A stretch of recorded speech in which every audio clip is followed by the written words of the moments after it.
Namaskaram.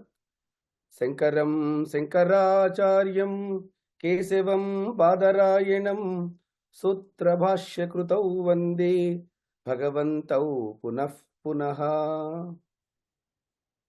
Welcome to our global festival of oneness to celebrate the life and works of Jagadguru Adi Shankaracharya. This is a month-long festival that starts on Shankara Jayanti with 2 sessions at 7 a.m. Indian Standard Time and 7 p.m. Indian Standard Time. Today we have the distinct honor to actually listen to Sri Subramanian Chidambaram ji, who is going to be speaking to us about Adi Shankaracharya and the traditions of Kerala. Now, many young people don't know about Jagadguru Adi Shankaracharya, who was actually born in Kerala in this little town called Kaladi. And this is the 2-part series, and today is the first one. The second one will be on the 1st of June. Sri Subramanian Chidambaram, commonly referred to as Subbu among his circles, hails from a family of Samavedic scholars in the Pudukode village of Palakkad district in Kerala. He is an electrical engineer by qualification and a postgraduate in management from IIM Lucknow.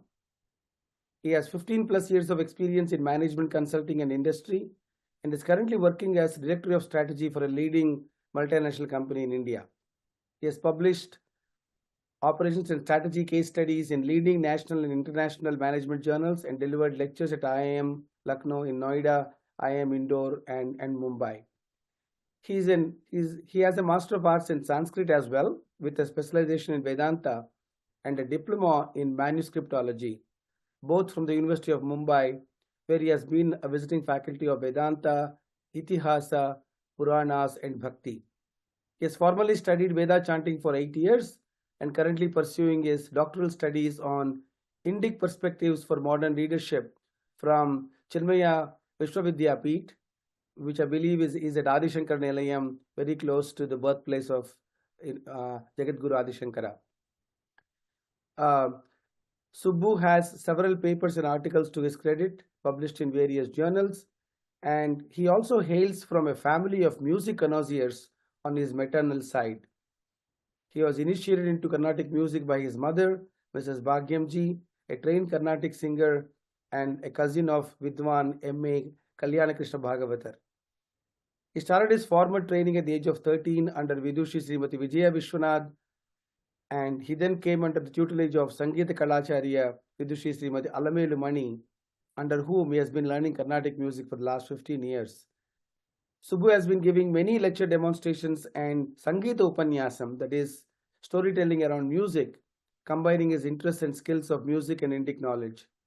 Subbu has been hosting a channel on YouTube called Subbu's Corner that comprises various kinds of sessions aimed at increasing awareness of our great Indic tradition and knowledge.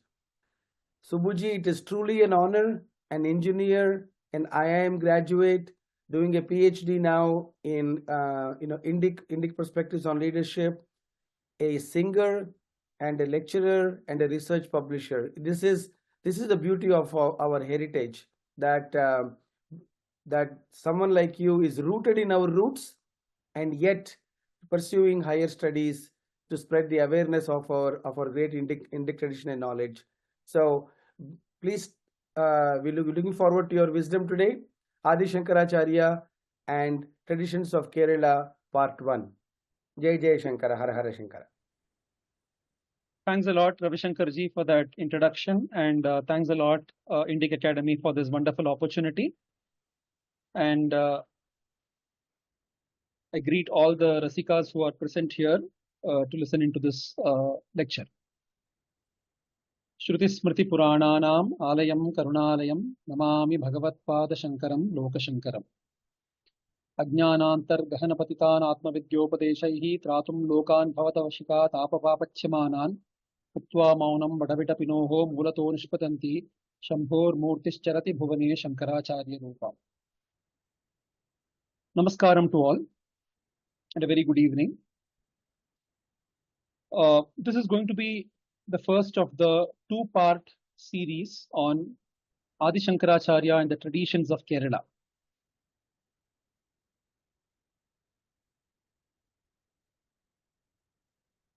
Now, most of us know that Adi Shankara Bhagavadpada was born in the land of Kerala. That itself, as some of you might know, was not known until a few decades back. Shankara Bhagavadpada being such a towering personality, his works being so profound, and his impact and influence being so widespread, despite all these, the place of his birth and the tithi, when was he born, these remained obscure for a very, very, very long period of time. Until a few decades back, the Jagadguru, the then Jagadguru of Sringeri Sharada Peetham, took the effort to rediscover the place of birth of the Acharya as Kaladi, and that is how we know the place of birth of the Acharya. Now, today I'm going to be starting off giving you a background about this topic and delving into a few aspects of this today and continuing with the rest in my next lecture, next Saturday. Now, when we say Adi Shankaracharya and traditions of Kerala, what traditions are we talking about? So the traditions I would like to speak about are the Vedic traditions, the Tantric traditions of Kerala, the theistic traditions of Kerala, and the Vedantic tradition of Kerala. The intent is to cover a lot of the first three sections in the talk today and delve deeper into the Vedantic tradition of Kerala in my next session next week. So let's start with the Vedic tradition of Kerala. When we look at Kerala today, it's a separate state, but if you look at the erstwhile Kerala, it was a part of what is called as Malanad, a part of the larger Tamilagam, which comprised the modern day Tamil Nadu, the modern day Kerala, and maybe even parts of Karnataka. So this portion was called as the Chera Desham because it was ruled by the Cheras and also called as Malanad. So this part of Bharatavarsha, and of course you have references to this part of Bharatavarsha being called as Kerala, or the monarchs being called as Kerala Putras. You find those references in various ancient texts and inscriptions.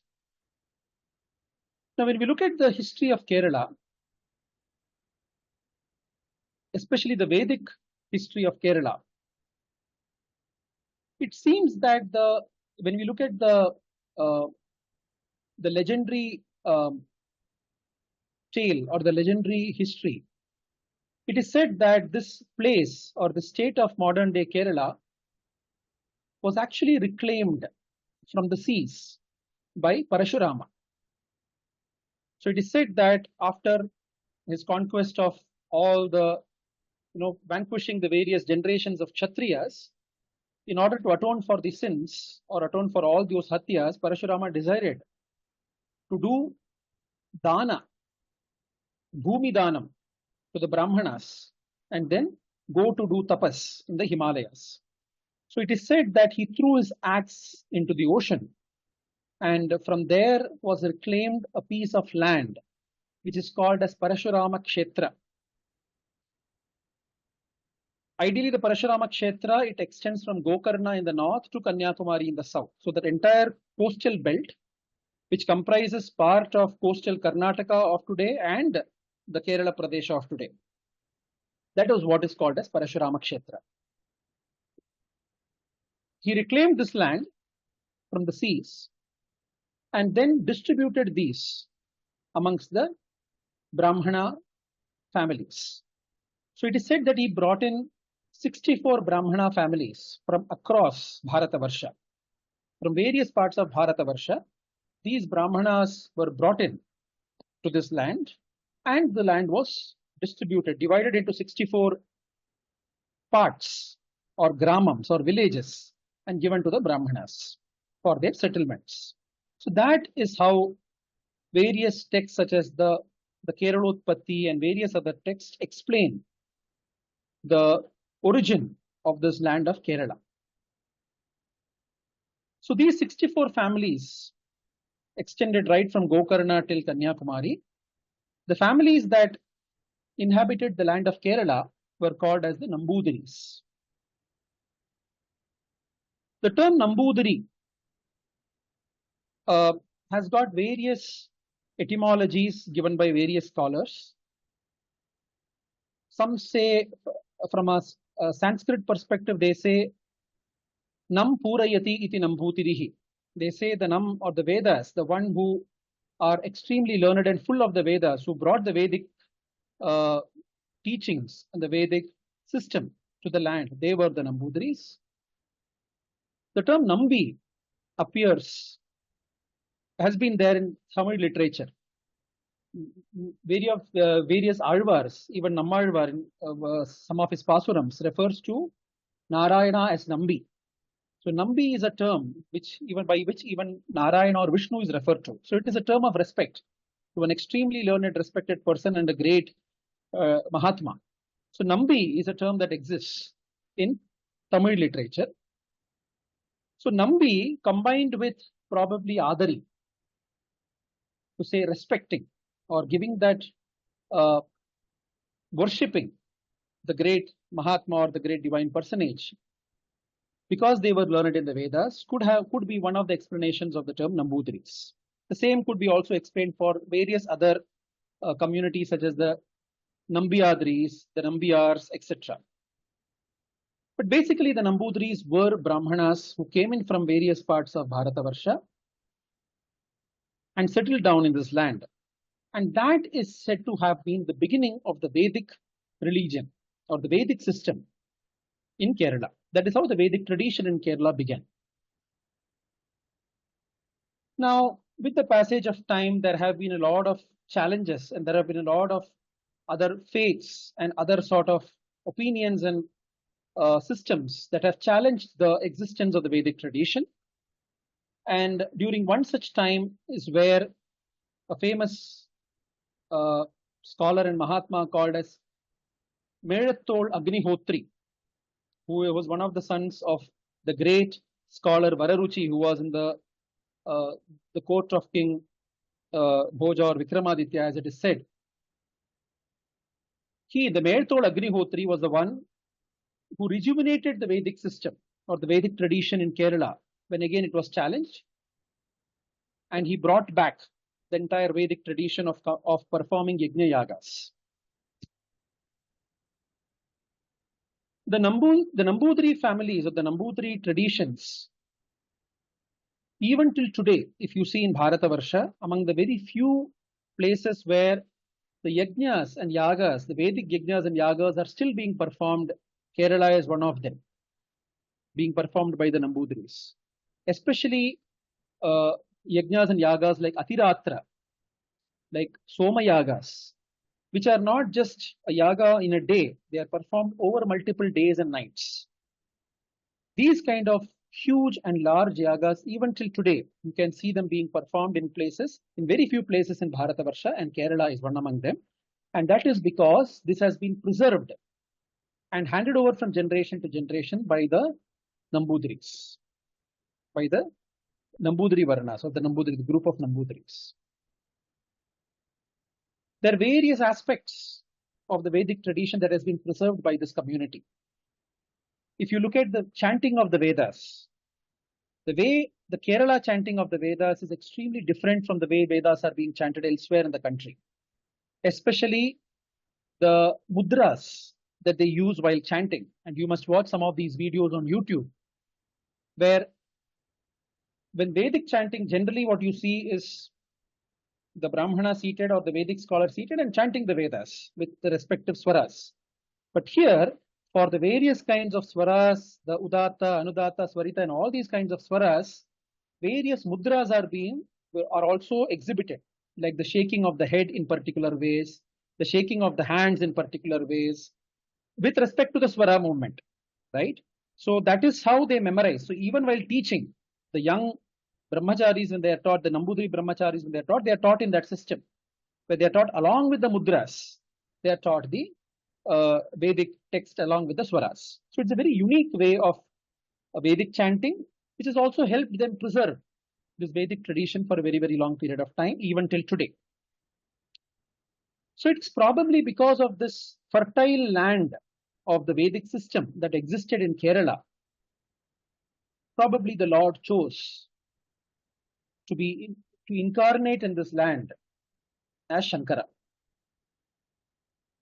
And then, based on the fundamentals of the Vedas, bring out the essence of the Vedanta, or the essence of the Vedas, the Upanishadic philosophy, out and propagate it to the entire world. So, as most of you would know, Acharya Shankara takes birth in a Nambudiri family. His father is Shivaguru, who belongs to the Kaipulli Mana. So, Mana is the term used for the Nambudiri household. For the house of the Nambudiris, it is called as a Mana. So, the father Shivaguru belonged to the Kaipulli Mana, whereas Mother Aryamba belonged to the Melpalur Mana. The Melpalur Mana is the place where even today that entire place is preserved and is being preserved by the Chinmaya mission, and it's called as Adi Shankara Nilayam today, from where, as Ravi Shankar ji mentioned, I am currently pursuing my leadership studies and doing my doctoral studies there in Chinmaya Vishwavidyapit there. So that is the place of the maternal place of the Acharya, the Melpalur Mana, and the paternal place in Kaladi is called as Kaipulli Mana. So he was born into a Nambudiri family, and Shivaguru is said to have been a Kulapati. That is, he was running Gurukulas, was a sort of a modern day principal of schools, of multiple Vedic schools that were running. So he was born in a family that was preserving this Vedic tradition, that was teaching this Vedic tradition, that was doing the duties prescribed for the Brahmanas, Adhyayana and Adhyapana, Yajana and Yajana. Everything was being done in that household. So that is the household into which Acharya takes birth. Now, coming to the linkage of Acharya and the Vedic tradition. So we all know that, all know the life of the Acharya. So his focus was primarily around the Upanishadic philosophy, around bringing up the essence of the Vedanta and spreading it across. So it was called as Vedanta Dindima. However, and this I'll be touching more or describing more and detailing more in the Vedantic tradition of Kerala, is that after the demise of the Acharya, 4 mathas, Shankara mathas, were established in Kerala, in and around the temple of Vadakunnathan in Thrissur. This was the temple where Shivaguru and Aryamba, when they did not have a child for a very long period of time, and they were yearning for a child, they came and stayed in this Vadakunnathan temple and worshipped the Swayambulingam here, and they did bhajanam for one complete mandala. Bhajanam is a very peculiar practice that you find in Kerala. Bhajanam means right from the time the temple opens in the morning till the time the temple closes in the night, you spend the whole time in the temple. You worship the Lord, as many pujas are there, you partake in all those pujas, you partake in the food, the naivedya that is offered to the Lord in the temple. You take rest in the premises of the temple. In those days, it was possible. In today's times, it might be a bit more difficult to do some of these, but many of these are still possible. That is how they lead a whole day, and such one mandala was being done by Shivaguru and Aryamba, at the end of which Lord appears in the dream and he is himself born as Shankara. So Vadakunnathan temple is one of the key milestones in the life of the Acharya, responsible for the birth of the Acharya. So in and around that Vadakunnathan temple itself, 4 mathas are established, like the 4 Amnaya mathas that you have across Bharatavarsha. 4 mathas, Shankara mathas, are established for the propagation of not just Vedanta, for the propagation of Veda and Vedanta, for the propagation of Veda itself. Because probably at that point of time, it was already felt, the need was felt that there could be further attacks, there could be further challenges on the existence of the Vedic religion itself. And that is why these mathas were established. And it might be interesting to note here that over a period of time, these mathas have been responsible for instituting Vedic schools and Vedic institutions of learning in Kerala. So today, among the foremost Vedic institutions of Kerala, which teach Veda in the traditional way, is the Brahmaswam Matham in Thrissur. This Brahmaswam Matham is an offshoot. It has come from the Shankara Mathas, these 4 Shankara Mathas that were established, the details of which I will speak during the session on Vedantic tradition. But this Matham has been responsible for the teaching of Vedas, one of the foremost centers of Vedic learning. Initially, it started off as teaching the advanced methods of chanting Rigveda. That is how it started off. So not the Samhita Pata or the Pada, but going further into Chata Pata, Ghana Pata, Krama Pata, into those. So those advanced methods of chanting or learning the Vedas, especially the Rig Veda, is how it began. But over a period of time, it has the syllabus or the course has expanded, the scope has expanded, where they teach the entire Rig Veda starting from the Samhita Pata till the Ghana Pata, as well as other Vedas also, like the Yajurveda and Samaveda have also started getting included into their scope. So the Nambudiri families who are intending to have this tradition flourish, send their children. After the Upanayanam is done, the children are sent for Gurukula into Brahmaswam Matham, where they stay as Gurukula, they learn this, and also interestingly, they have also clubbed some aspects of modern education as well, so that the children are more well-rounded. And it will be very interesting for some of you who are going to visit Thrissur to visit the Brahmaswam Matham. Also look at their website and see what kind of activities they do. So the Brahmaswam Matham has been a critical factor in propagation of Vedic learning. Interestingly, once the Samavartanam is done, that is, once the Gurukula Vasa is done, and the student graduates, after the formal learning is done, the student is expected to spend 1 full year in Bhajanam at the Vadakunnathan temple. Even till today, they spend a year.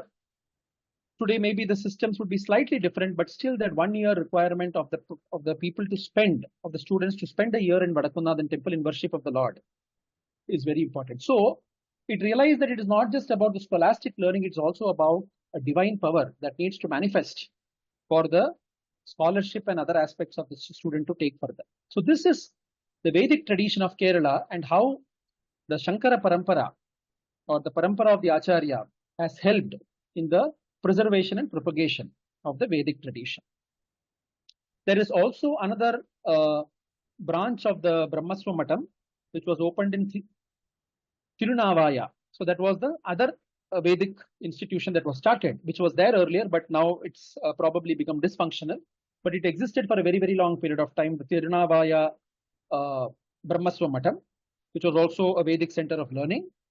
And it is said that the author of the famous Narayaniyam, for those of you who are familiar with that, which is a work of slightly more than 1000 verses in Sanskrit, which is an abridged version of the Bhagavata Mahapurana, Srimad Bhagavatam. It is an abridged version of the Srimad Bhagavatam, a beautiful and devotional work composed by one great scholar called Melpattur Narayana Bhattadari.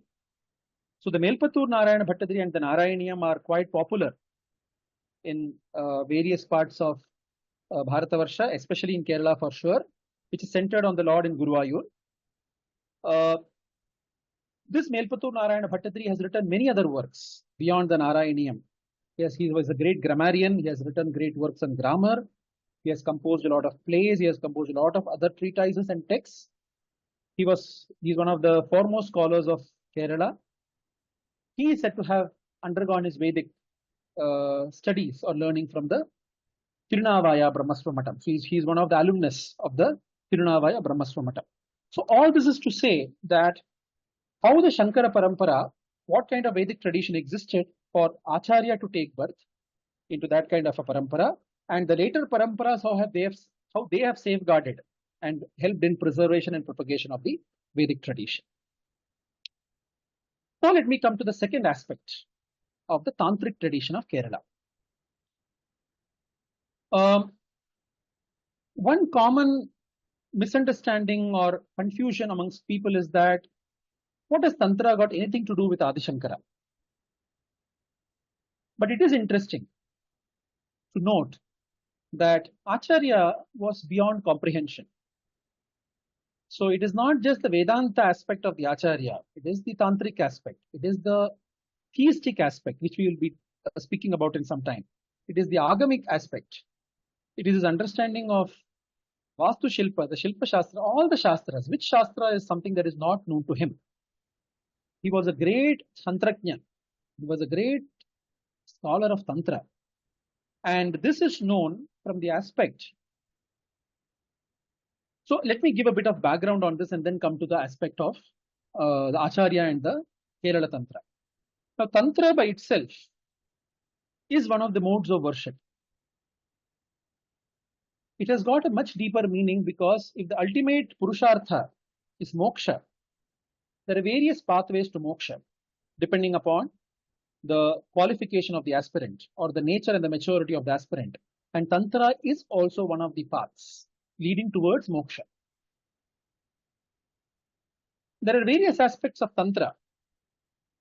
Primarily three systems of Tantra that are prevalent in Bharatavarsha, which is the Kashmiri Tantra, the Gaudiya Tantra, which is practiced in the Gauda Pradesha or the areas of Bengal, Assam, Guwahati, those areas, northeast, and the Kerala Tantra. These are the primarily three major streams of Tantra or schools or systems of Tantra that you find in Bharatavarsha. The Kashmiri and the Gaudiya Tantra paramparas, though I am not an expert in these, the little knowledge that I have on these is that these are primarily Vamachara based tantras.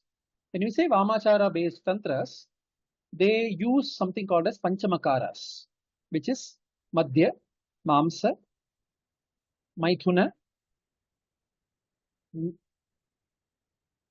Also, they use Mudra and Matsya. So they use wine or alcohol, they use meat, they use fish, they use gestures, hand gestures or various mudras, and the copulation or the union of the male and the female energies. These are the Panchamakaras. So the Kashmiri Tantram and the Gaudiya Tantra, both of these are primarily Vamachara based, that is, they use various aspects of this Panchamakaras. Whereas Kerala Tantra is primarily Dakshinachara, that is, it's called as Satvika Tantra. It does not use four of these makaras. It doesn't use Madhya, Mamsa, Matsya, or Maithuna. It uses only Mudra, and it is more aligned with the Vedic form of worship. So that is the speciality of the Kerala Tantra among the three tantric systems that exist. This Kerala Tantra, when we look at the tradition of Kerala Tantra, one of the prominent forms of Kerala Tantra, or one of the prominent texts of Kerala Tantra, founding texts of Kerala Tantra, is Tantra Samuchayam by one Chenas Narayanan Nambudiri. He's the author of the text called Tantra Samuchaya, which is predominantly the fundamental text used by all tantric scholars or all tantric practitioners of Kerala Tantra. So for all practical applications of Kerala Tantra or Tantra in various Kerala temples and Kerala aspects, or Satvika Kerala Tantra, Tantra Samuchaya is the founding text. But Tantra Samuchaya is a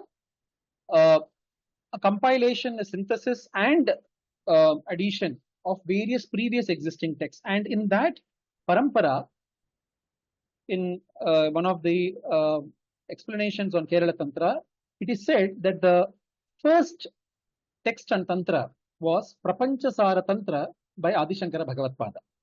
So it is said that Adi Shankara Bhagavadpada was the author of the first text.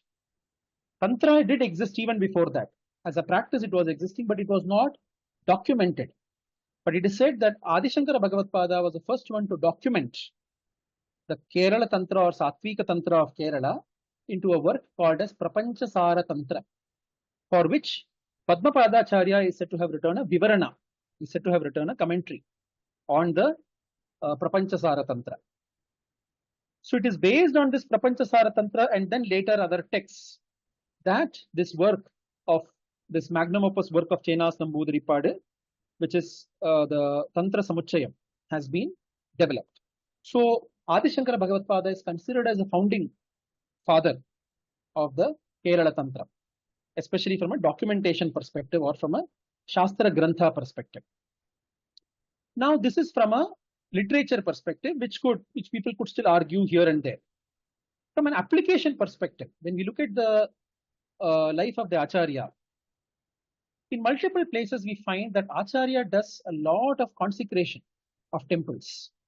In many places we find that, especially in his Digvijaya Yatra, not just in his Digvijaya Yatra, actually when he even leaves Kaladi, when the Purna Nadi is coming towards the house, right, it changes its course and comes by the house of the Acharya. It is said that as he was leaving, there was a Krishna temple, their family Krishna temple, which even exists today in Kaladi, just next to the Matham.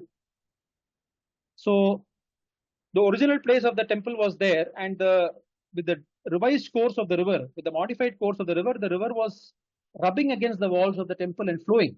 So that started eroding the temple.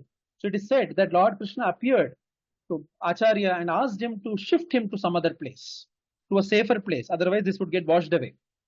And it is said that the Acharya took the idol and reconsecrated it in a different spot. Now, while it is just mentioned in the Madhaviya Shankara Vijayam that it was placed, you know that in Kerala, especially in those days, it is not just a matter of taking an idol and placing it in some other place.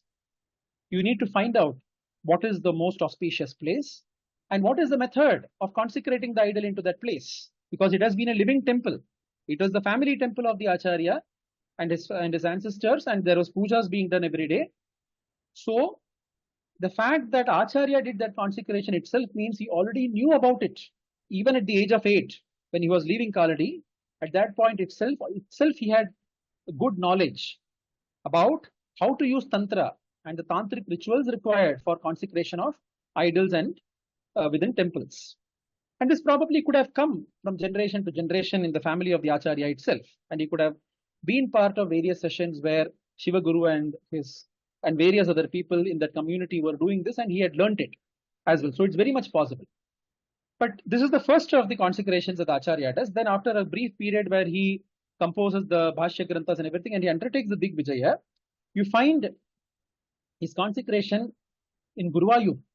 In Guruvayur temple, though he doesn't do a consecration, at the behest of the Lord of Guruvayur, he is said to have codified the puja vidhanam for the Lord of Guruvayur is done by Adi Shankara Bhagavadpada. So even today, if you talk to the tantris of the Guruvayur temple and the male shantis and all, they will say that they are still following the puja vidhanam and the approach and the methodology of worship set by the Acharya, which is an elaborate ritual starting right from the morning, wee hours of the opening of the Garbhagriha till the closing of the Garbhagriha. Major pujas are done. Generally in Tantra, in the Kerala Tantra and the temples that follow Kerala Tantra, 3 kinds of pujas are typically performed, which is the Ushak Puja, that is the Ushak Kala or the dawn, Ucha Puja, which is the afternoon, the puja done in the afternoon, and the Attara Puja or Ardhajama Puja. We call it Ardhajama. And in Kerala, in Malayalam, it is called as Attara Puja, which is the final, the dinner time, right? The last puja of the day. These are the typical 3 pujas done for all temples that follow Kerala Tantra or Satvika Tantra. These are the 3 pujas which are done. Mahakshetras, bigger temples, they have additional pujas. So the temple of Guruvayur, the the prescription of Acharya, or the method prescribed by the Acharya, is 5 pujas. Before the Usha Puja, you have the Edirtha Puja. And you have between the Usha Puja and Ucha Puja, you have the Pandiradi Puja. So you have 5 pujas that run across the day with different Nevedyams being prescribed for different pujas. And Shivelis, Shri Bhuta Bali, that is performing the Bhuta Preeti, going around the various Bhutas that are placed around the temple. And the Bhuta Balis are performed for the Sampritis of these Bhutas or the Dikpalakas that are present. This Bhuta Balis, Mahabhuta Balis, and various such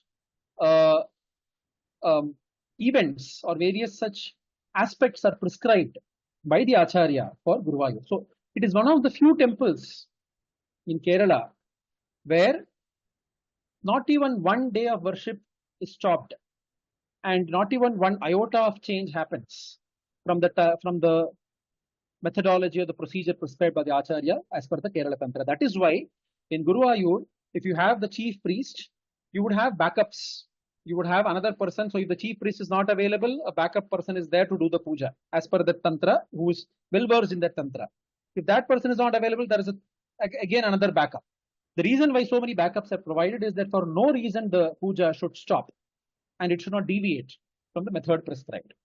So in Guruvayur, you find that. So the prescription is as per the Kerala Tantra, and that is prescribed by the Acharya.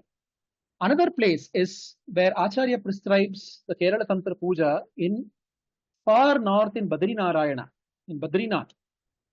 In Badrinath, as the Digvijaya episode speaks about, earlier than the Digvijaya, when Acharya goes to Badrinath to compose the Bhashyas, at that time he doesn't find the Vigraha of Badrinarayana, and therefore he goes into the Narada Kunda and he comes out with the Yoga Murti of Badrinatha or Badrinarayana, and he consecrates this Badrinarayana. Now in his bhava, he sees that Yoga Murti of Badrinarayana to be most suited for Satvika Tantra and no other form of worship. Because we must understand that when we look at Vaishnava form of worship, because Badrinarayana, when you look at it, is a Vaishnava Dhama. It is a Vaishnava Murti. It's a Vishnu Murti. In Vaishnava forms of worship, you have the primary 2 methods are the Pancharatra and the Vaikhanasa. They follow the Agamas. And the Pancharatra Agama or the Vaikhanasa Agama. These are the 2 major paths by which pujas are done in Vishnu temples. Like for example, in Tirupati or Srirangam and all, you will find these kind of pujas being done. However, when we look at Badrinarayana, which is also one of the Divya Deshams, one of the foremost of the Vaishnava Kshetras, it is neither of these. It is neither the Pancharatra nor the Vaikhanasa, it is the Kerala Tantra. Because it is Acharya who consecrated the Murti, and he felt that this Murti is best suited, or the bhava of this Murti is best suited for worship through Kerala Tantra or Satvika Tantra. So even today, when you hear to the Ravalji of Badrinath, his talks, and he describes the puja vidhanam of Badrinarayana, it very closely resembles the puja vidhana of Guruvayurappa, or that which is set in Guruvayur. So it has called these pujas, it has called the palpais and nevedyams to be performed at various points of time, except maybe for the Shivelis or the one with the caparisoned elephants, which is more regional in nature. It is not universal in nature, but the Bhuta Balis might be happening in various ways and forms. So the puja vidhana very closely resembles the one that is done in Guruvayur. So you find that at the age of 8 is when the Acharya does the consecration of the Krishna temple in Kaladi. Very soon, probably in the age of 12 or 13 is when he does the consecration of Badrinarayana, because that is the time when he goes to write the Bhashya Granthas. And then during his Digvijaya Yatra, anytime between the ages of 17 to 32 is when he comes and consecrates temples like Guruvayur as per the Kerala Tantra. So you find that the Acharyas, from a literary perspective, you have evidences of the Acharya having composed the Prapanchasara Tantra and written details about Tantra Shastra, as well as application of the Tantra in these various consecrations of temples that you see by the Acharya. So a great tantric tradition exists, and there is a very close relationship of Kerala Tantra and Acharya. Now, coming to the next aspect, that is the theistic tradition of Kerala. Now, when you look at Kerala, and when you look at the theistic landscape of Kerala, it is said that when Parashurama reclaimed the land, he was ordered to construct X number of Shasta temples, X number of Shiva temples, and X number of Durga temples. So primarily 3 kinds of temples were mainly constructed or mainly built in Kerala, in the Parashurama Kshetra. Let me put it as Parashurama Kshetra. These were the Shiva Kshetras, Durga Kshetras, and the Shasta Kshetras. So Shasta was literally as the Palaka, right, as the guardian deity in all the hilly regions, in all the hilly tracts and all these places, the Shasta shrines were there. Then there were Shiva Kshetras and there was Durga Kshetras, which also many of the Durga Kshetras acted as Grama Devatas, right, protector deities. And Shiva as the founding or the fundamental, Ishvara Tattva. So these were the 3 kinds of temples that were primarily constructed or being asked to be constructed to Parashurama. So Parashurama primarily constructed these kinds of temples, the Durga Kshetras, the Shiva Kshetras, and the Shasta Kshetras. Beyond these, the Naga Aradhana is also very popular in Kerala, because it is said that when this land was reclaimed, it was inhabited by the Nagas, by the serpents. So when the Brahmana settlements came and they started living in these places, they had to also give space, because the original inhabitants of the place were the serpents or the Nagas. So the Naga Devatas were also pacified and worshipped. So you find when you go to the very many ancestral houses or many ancient houses in Kerala, every house will have a Nagakavu or a Sarpakavu or a shrine or a groove for the Naga Devatas or the Serpent Devatas behind their house itself. It is not a temple. It is a living house. It is a residential house. In the backyard of the residential house, you will find a Sarpakavu. You will find a small enclosure with a Naga bimba of Naga, and puja being done, and a lamp being lit there, and puja being done on a regular basis, flowers being kept there, because every house was having a Nagakavu or a Sarpakavu, because it was they were the original inhabitants. So mostly all the houses in Kerala used to have that, used to have a Sarpakavu behind in the backyard. So that was the 4th worship that was happening. So these were primary worships that were there in Kerala. Now, with the coming of the Nambudris is where the Vaishnava tradition was also brought into Kerala in many ways, because it is said that one of the first temples after the Nambudris came was the temple of the Varahamurti in Panniyur. There is a place called Panniyur.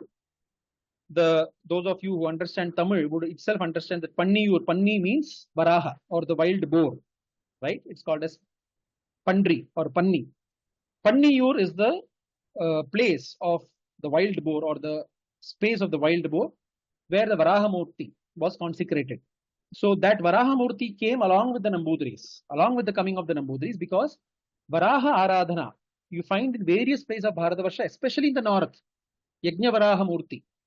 It is said that Yajna Varaha was also one of the ancestral deities of Krishna in Mathura.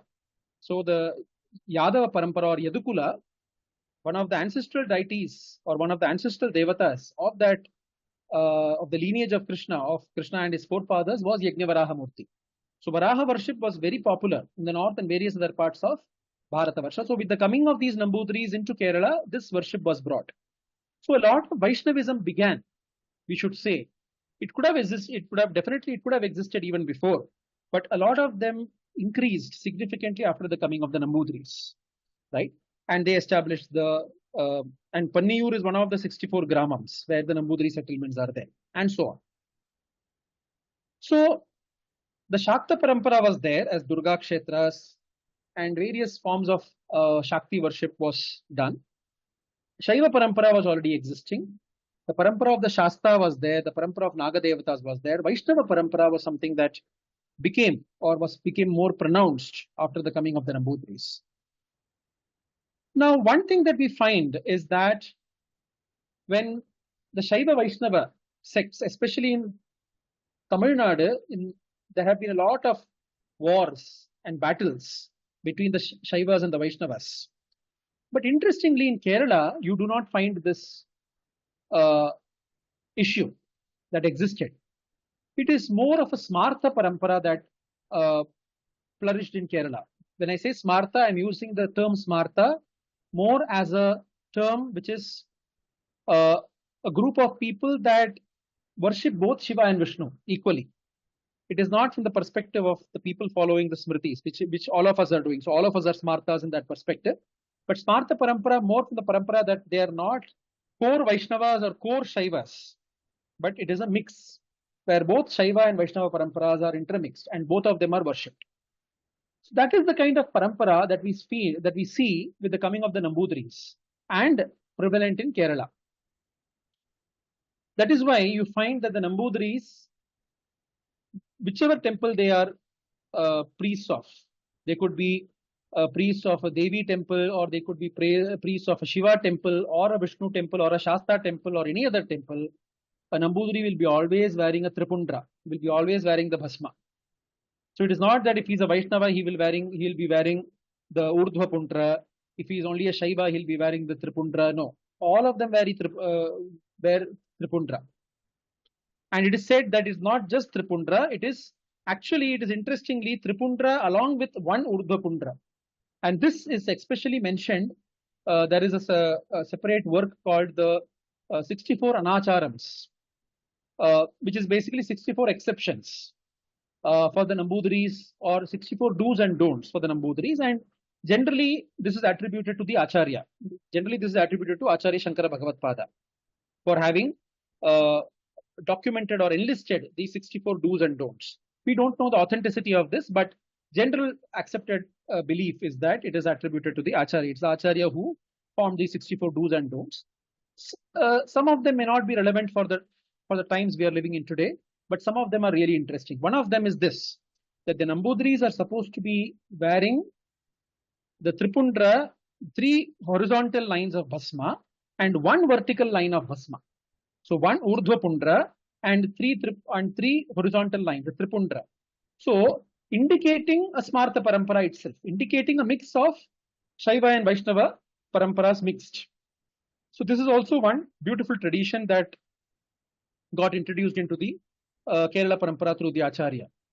The other one is about the fact that Shaiva and Vaishnava disputes should not exist. There is no dispute, or that no kind of dispute should exist between the Shaivas and the Vaishnavas. And that is what you find even till today. As I mentioned, whoever is an Nambudri offering to whichever temple it is, there is no battle or fight. And even the people, as much they visit a Shiva Kshetra, as a Krishna Kshetra, as a Vishnu Narayana Kshetra, as a Devi Kshetra. So there are no battles or tussles or ruffles between these various traditions or sects that you find within the Kerala tradition. And of course, there are many other aspects also that you find within the Kerala parampara there. So the theistic tradition of Kerala is also very unique in this perspective, that it doesn't conform, the theistic landscape of Kerala doesn't conform to fanaticism of any one landscape. And Acharya has a big role to play in this. As I mentioned, the 64 Anacharams, this is one aspect that he brought into. The second aspect is the Acharya itself. If you look at the Acharya, he is a Shaiva in his attire, with the Rudraksha Mala, with the Bhasma, Dharana. He is a Shaiva. But if you look at, and there is another lecture that I have given for the Indica series, which is on Shankara the Vaishnava.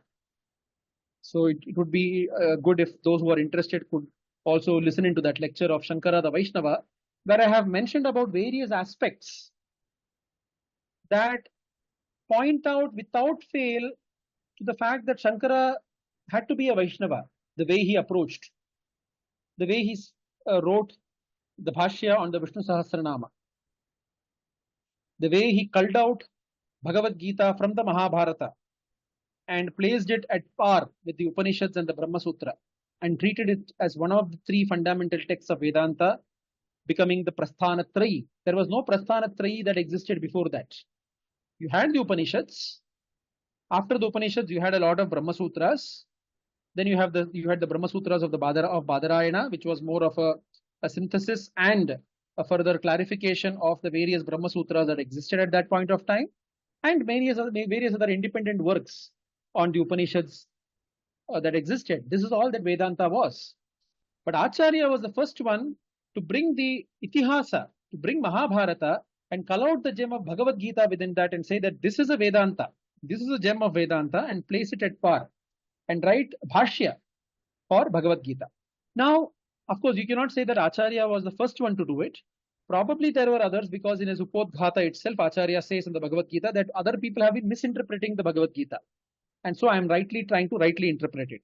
Probably people did interpret the Bhagavad Gita, but placing it at par with these and giving it a status was probably the first done by Acharya, who composed the Bhashyas on all the three and interrelated the three. Vishnu Sahasranama, as I already mentioned, which is one of the core texts of Vaishnavism. So taking that and writing, and when you read that Bhashya of Vishnu Sahasranama, you will never see Acharya force-fitting anything into any meaning. So if a pada says Nrsimha or Narahari, he will interpret it as Nrsimha only. He will not try to interpret it with a force-fitting imagery or a force-fitting aspect of some Vedantic aspect. So if you see that, you find a lot of aspects of Vaishnavism being as it is interpreted without any change. So the Vishnu Sahasranama Bhashya, the Bhagavad Gita Bhashya, even among the Upanishads, it is said that beyond the 10 major Upanishads, the Acharya also composed a Bhashya for the Nrisimha Tapani Upanishad, the Purva Tapani and Uttara Tapani Upanishad, Acharya composed. So beyond the 10 Upanishads, we do have a Bhashya of Shankara on the Nrisimha Purvottara Tapani Upanishad, where he describes about the Mantra Raja, the Anushtabhi Mantra, the Nrisimha Mantra as a Nrisimha Bhakta. And so many stotras, the Shatpadi Stotra, Vishnu Shatpadi Stotra, the Harimide Stavam, so many other stotras, Bhajagovindam, which begins as Bhajagovinda, even in his Bhashya. So various other aspects I have described in that lecture, where he gives various references of Vaishnava Sampradaya, even in his Brahma Sutra Bhashyas. His examples, he quotes, the imageries he quotes is more the Vaishnava images and Vaishnava examples and illustrations rather than the Shaiva illustrations. So there are various aspects to believe that, and his upbringing. He had, the family had an ancestral Krishna family, Krishna temple. They were worshippers of Krishna. His mother used to daily go to the temple of Krishna and worship Krishna. That is why in the final stages, that Vaishnava Bhakti, the Vaishnava aspect was still predominant in her. That is why in the final moments of hers, he blesses her with the darshana of Vishnu, and Vishnu Bhattas, or the Vishnu Sevakas are the one who take her away to Vaikuntha Dhama. So those aspects also you find within the life of the Acharya. So from Bhashya Rupa, he was a Shaiva. From the way he exhibited his various, in his stotras, in his behavior, in his all the other aspects, and especially the consecration that I spoke to you about, the tantric consecrations, you will find majority of the consecrations have been of Devi or Vishnu, not of Shiva. Probably most of the Shaiva shrines were there, but probably even they were maybe destroyed and they were dilapidated. But you don't find too many references of Acharya doing consecration of a Shiva Kshetra. The major references you find of Acharya doing consecrations is of a Shakti Kshetra, of consecrating the Devi or Vishnu. These are the two forms that you find generally in the Digvijaya Yatra of the Acharya. So Bhashya Shaiva, the way he described it, the way he put everything itself is still about Vaishnava. So he himself was a convergence, a combination of the Shaiva and Vaishnava Bhakti. And that is what he has spoken about in his stotras, that differentiating these, and that is the reason we can say that this Kerala parampara, be it the Bhakti parampara of Kerala, be it the religious parampara of Kerala, be it the theistic tradition of Kerala, however we want to refer to it, you do not find these differences. And Shasta as Ayyappan, being worshipped as a combination of Shiva and Vishnu. So these are all aspects.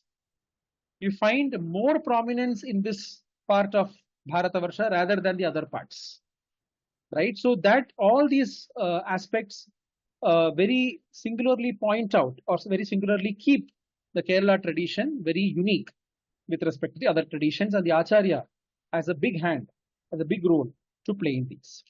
So this is where I'll stop for today, and we will continue the Vedantic tradition of Kerala in our next session next Saturday. Namaskaram. Namaskaram, Subbuji. That was extremely informative. I was taking notes like a high school student. Your very clear explanation of the different traditions, including the 41-day bhajanam that his parents did, especially towards the very end. Sivaya Vishnu Rupaya Sivarupaya Vishnave Sivasya Hudayam Vishnuhu Vishnoscha Hudayagum Shivaha. Even Vishnu Sahasranamam itself says it, and today you made a beautiful connection to Adi Shankara's Bhashya Shaiva Tattvam and his consecration of Vishnu temples and Shakti temples. Beautiful. I hope a billion people listen to this and completely put an end to this Shaiva Vaishnava differences that you see again not in the birthplace of Shankara in Kerala, but a lot in Tamil Nadu. I hope over time these differences go away and that everybody realizes that the one and only Brahman. Very, very informative, very, very clear. It was as clear as water, the way you explained every aspects. Thank you so much. Please join us for the second part of this of Kerala, where he will go into more